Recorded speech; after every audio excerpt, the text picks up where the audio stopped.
այսինքն դպրոցները չենք ասում, մանկապարտեզները չենք ասում, առողջապահական կենտրոններ, հուշարձանների նորոգումը չենք ասում եւ այլն, այսինքն այս աներևակայելի թվեր են, որ ներդրվում է, հետո էլ ասում ենք մեր տնտեսության զարգացում բա որտեղից է, այստեղից։ Ում պետք է շնորհակալություն հայտնենք առաջին հերթին Հայաստանում աշխատող,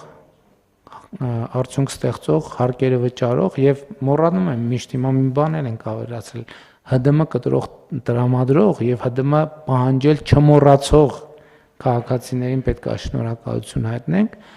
մանավանդ որ մոռացողների թիվը ոնց որ թե հենց ահագին շատ է եւ շատ է։ Ոնց են բյուջեի հավաքագրումները, պարոն Հակոբյան։ Բավական լավ, պարոն վարչապետ, երկնիշ աճերը, որոնք որ բարբերաբար խոսում ենք այս նիստերին պահպանվում են ու արդեն ընդհուպ մոտեցել ենք ծրագրին, ամսի 20-ին իհարկե մուտքերի արդյունքներով ավելի հստակ պատկեր կունենանք, իսկ ՀԴՄ-ների մասին որ խոսեցիք, այդտեղ էլ պատկերը բավական